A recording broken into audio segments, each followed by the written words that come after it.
Greetings, esteemed viewers, and welcome to Talelingo, the channel dedicated to enhancing your English language proficiency through the art of storytelling. You'll learn English through story. Talelingo was created with the aim of making English learning both highly effective and enjoyable. If you're looking to reach the peak of English proficiency through entertaining stories and novels, don't forget to subscribe to Talelingo and press bell icon. The Elves and the Shoemaker. There was once a shoemaker, who worked very hard and was very honest, but still he could not earn enough to live upon, and at last all he had in the world was gone, save just leather enough to make one pair of shoes. Then he cut his leather out, all ready to make up the next day, meaning to rise early in the morning to his work. His conscience was clear and his heart light amidst all his troubles, so he went peaceably to bed, left all his cares to heaven, and soon fell asleep. In the morning, after he had said his prayers, he sat himself down to his work, when, to his great wonder, there stood the shoes all ready made, upon the table. The good man knew not what to say or think at such an odd thing happening. He looked at the workmanship. There was not one false stitch in the whole job, all was so neat and true, that it was quite a masterpiece. The same day a customer came in, and the shoes suited him so well that he willingly paid a price higher than usual for them, and the poor shoemaker, with the money, bought leather enough to make 2 pairs more. In the evening he cut out the work, and went to bed early, that he might get up and begin betimes next day, but he was saved all the trouble, for when he got up in the morning the work was done ready to his hand. Soon in came buyers, who paid him handsomely for his goods, so that he bought leather enough for 4 pair more. He cut out the work again overnight and found it done in the morning, as before, and so it went on for some time. What was got ready in the evening was always done by daybreak, and the good man soon became thriving and well off again. One evening, about Christmas time, as he and his wife were sitting over the fire chatting together, he said to her, "I should like to sit up and watch tonight, that we may see who it is that comes and does my work for me." The wife liked the thought, so they left a light burning, and hid themselves in a corner of the room, behind a curtain that was hung up there, and watched what would happen. As soon as it was midnight, there came in 2 little naked dwarfs, and they sat themselves upon the shoemaker's bench, took up all the work that was cut out, and began to ply with their little fingers, stitching and rapping and tapping away at such a rate, that the shoemaker was all wonder, and could not take his eyes off them. And on they went, till the job was quite done, and the shoes stood ready for use upon the table. This was long before daybreak, and then they bustled away as quick as lightning. The next day the wife said to the shoemaker, "These little wights have made us rich, and we ought to be thankful to them, and do them a good turn if we can. I am quite sorry to see them run about as they do, and indeed it is not very decent, for they have nothing upon their backs to keep off the cold. I'll tell you what, I will make each of them a shirt, and a coat and waistcoat, and a pair of pantaloons into the bargain, and do you make each of them a little pair of shoes." The thought pleased the good cobbler very much, and one evening, when all the things were ready, they laid them on the table, instead of the work that they used to cut out, and then went and hid themselves, to watch what the little elves would do. About midnight and they came, dancing and skipping, hopped round the room, and then went to sit down to their work as usual. But when they saw the clothes lying for them, they laughed and chuckled, and seemed mightily delighted. Then they dressed themselves in the twinkling of an eye, and danced and capered and sprang about, as merry as could be, till at last they danced out at the door, and away over the green. The good couple saw them no more, but everything went well with them from that time forward, as long as they lived. The end. The Juniper-Tree. Long, long ago, some 2,000 years or so, there lived a rich man with a good and beautiful wife. They loved each other dearly, but sorrowed much that they had no children. So greatly did they desire to have one, that the wife prayed for it day and night, but still they remained childless. In front of the house there was a court, in which grew a juniper-tree. One winter's day the wife stood under the tree to peel some apples, and as she was peeling them, she cut her finger, and the blood fell on the snow. Ah, sighed the woman heavily, if I had but a child, as red as blood and as white as snow, and as she spoke the words, her heart grew light within her, and it seemed to her that her wish was granted, and she returned to the house feeling glad and comforted. A month passed, and the snow had all disappeared. Then another month went by, and all the earth was green. So the months followed one another, and first the trees budded in the woods, and soon the green branches grew thickly intertwined, and then the blossoms began to fall. Once again the wife stood under the juniper-tree, and it was so full of sweet scent that her heart leaped for joy, and she was so overcome with her happiness that she fell on her knees. Presently the fruit became round and firm, and she was glad and at peace. But when they were fully ripe she picked the berries and ate eagerly of them, and then she grew sad and ill. A little while later she called her husband, and said to him, weeping, "If I die, bury me under the juniper-tree." Then she felt comforted and happy again, and before another month had passed she had a little child, and when she saw that it was as white as snow and as red as blood, her joy was so great that she died. Her husband buried her under the juniper-tree, and wept bitterly for her. By degrees, however, his sorrow grew less, and although at times he still grieved over his loss, he was able to go about as usual, and later on he married again. He now had a little daughter born to him. The child of his first wife was a boy, who was as red as blood and as white as snow. The mother loved her daughter very much, and when she looked at her and then looked at the boy, it pierced her heart to think that he would always stand in the way of her own child, and she was continually thinking how she could get the whole of the property for her. This evil thought took possession of her more and more, and made her behave very unkindly to the boy. She drove him from place to place with cuffings and buffetings, so that the poor child went about in fear, and had no peace from the time he left school to the time he went back. One day the little daughter came running to her mother in the storeroom, and said, "Mother, give me an apple." "Yes, my child," said the wife, and she gave her a beautiful apple out of the chest. The chest had a very heavy lid and a large iron lock. "Mother," said the little daughter again, "may not brother have one too?" The mother was angry at this, but she answered, "Yes, when he comes out of school." Just then she looked out of the window and saw him coming, and it seemed as if an evil spirit entered into her, for she snatched the apple out of her little daughter's hand, and said, "You shall not have one before your brother." She threw the apple into the chest, and shut it too. The little boy now came in, and the evil spirit in the wife made her say kindly to him, "My son, will you have an apple?" But she gave him a wicked look.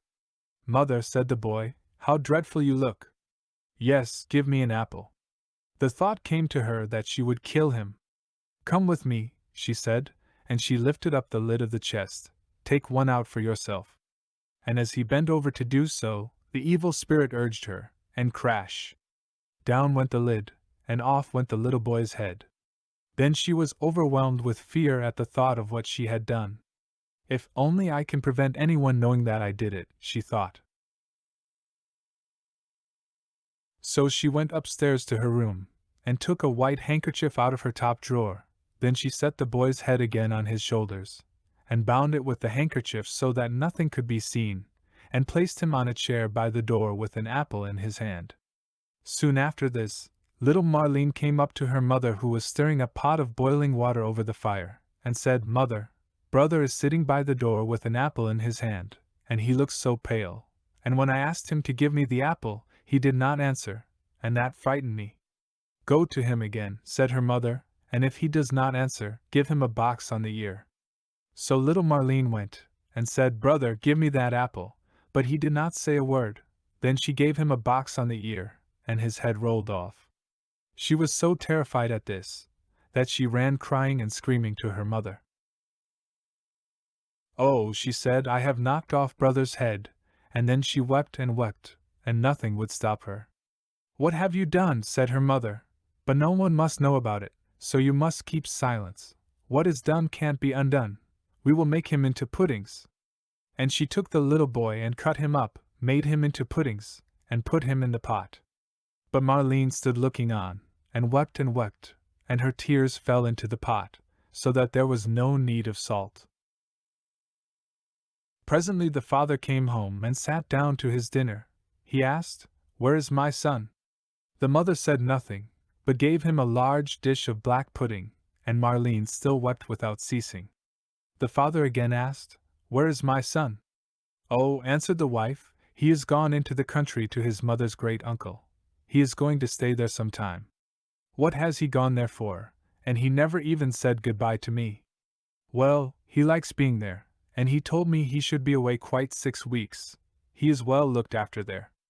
"I feel very unhappy about it," said the husband, "in case it should not be all right, and he ought to have said goodbye to me." With this he went on with his dinner, and said, "Little Marlene, why do you weep? Brother will soon be back." Then he asked his wife for more pudding, and as he ate, he threw the bones under the table. Little Marlene went upstairs and took her best silk handkerchief out of her bottom drawer, and in it she wrapped all the bones from under the table, and carried them outside, and all the time she did nothing but weep. Then she laid them in the green grass under the juniper-tree, and she had no sooner done so, than all her sadness seemed to leave her, and she wept no more.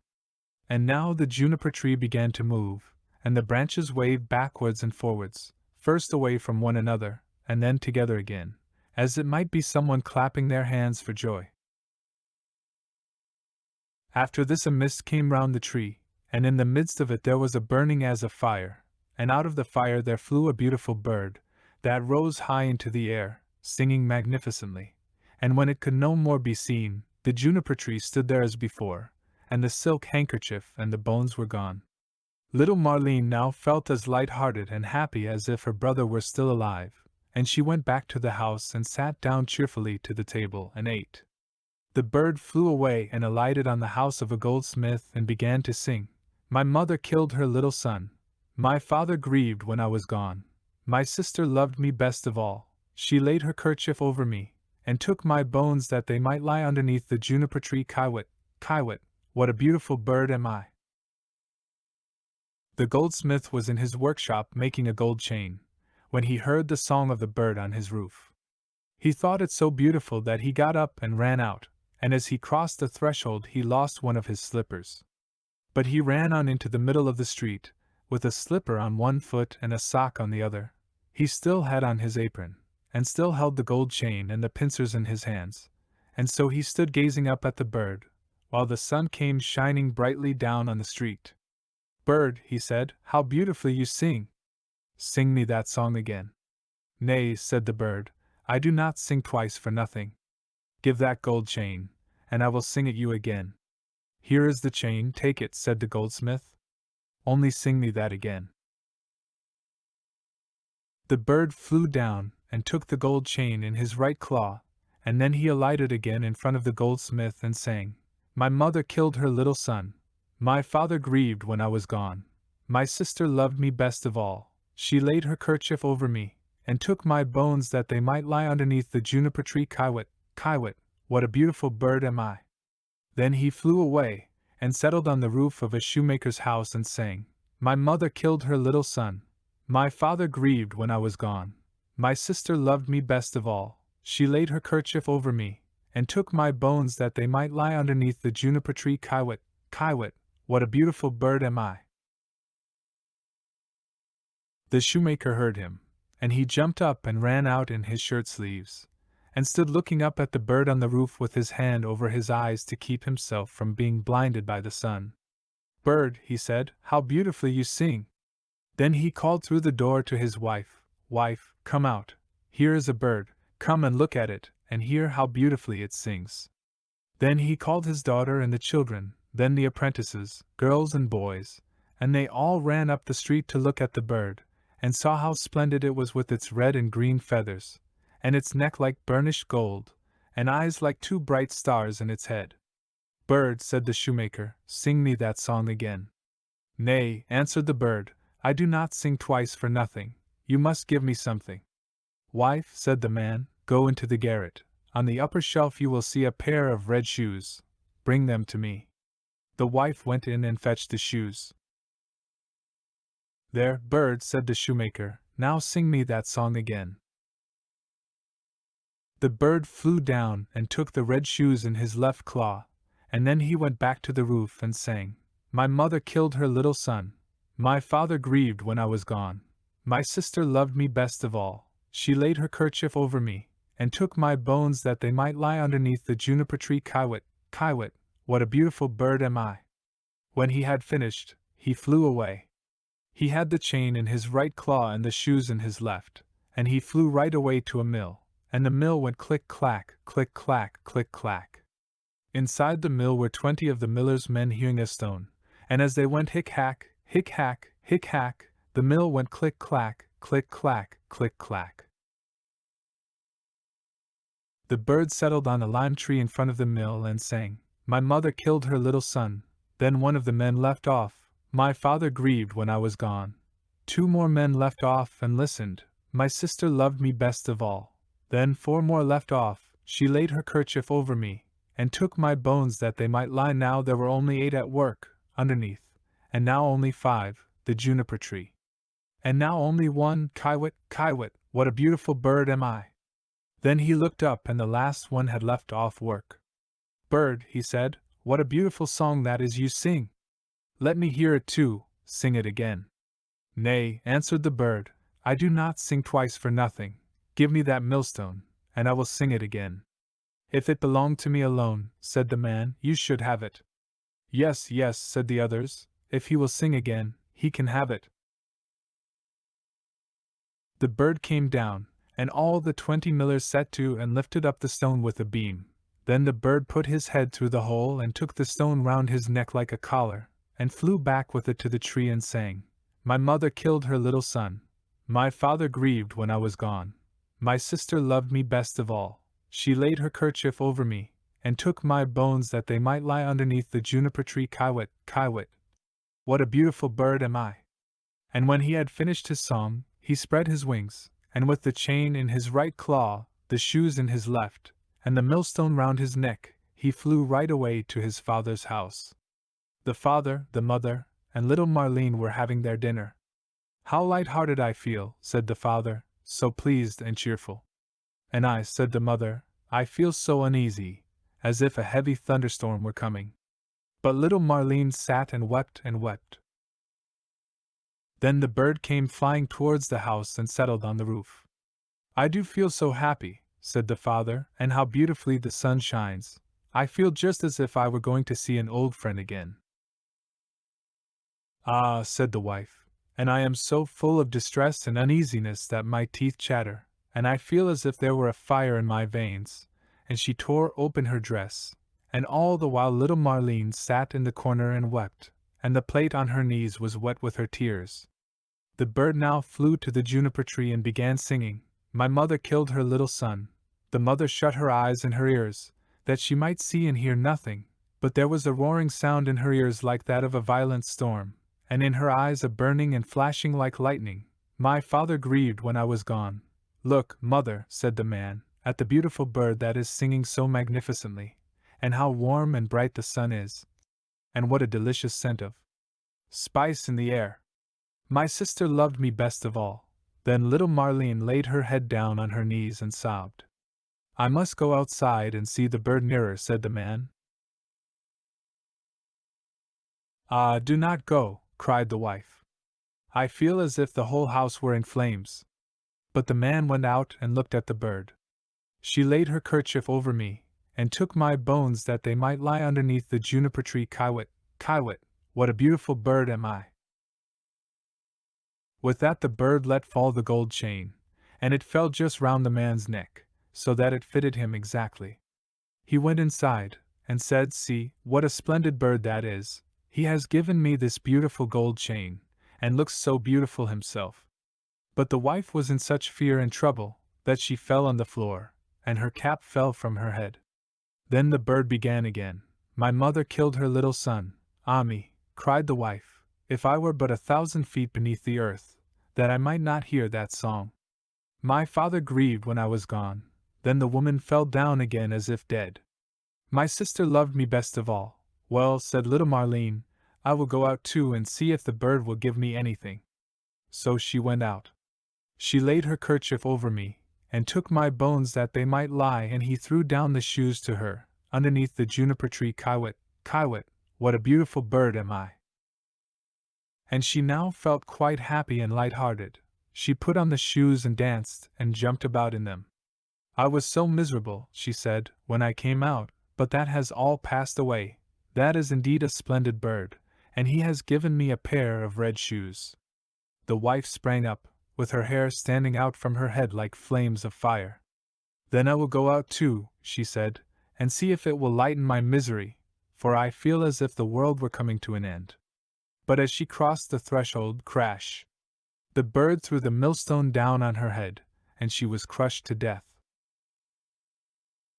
The father and little Marlene heard the sound and ran out, but they only saw mist and flame and fire rising from the spot, and when these had passed, there stood the little brother, and he took the father and little Marlene by the hand. Then they all three rejoiced, and went inside together and sat down to their dinners and ate. The end.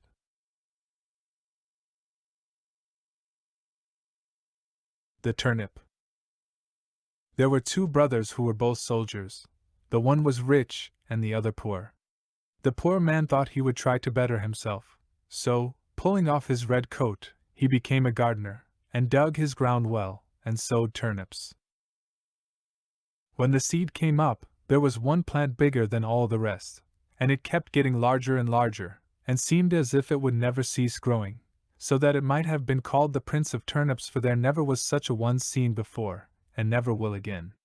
At last it was so big that it filled a cart, and 2 oxen could hardly draw it, and the gardener knew not what in the world to do with it, nor whether it would be a blessing or a curse to him. One day he said to himself, "What shall I do with it? If I sell it, it will bring no more than another, and for eating, the little turnips are better than this. The best thing perhaps is to carry it, and give it to the king as a mark of respect." Then he yoked his oxen, and drew the turnip to the court, and gave it to the king. "What a wonderful thing," said the king. "I have seen many strange things, but such a monster as this I never saw. Where did you get the seed? Or is it only your good luck? If so, you are a true child of fortune." "Ah, no," answered the gardener, "I am no child of fortune.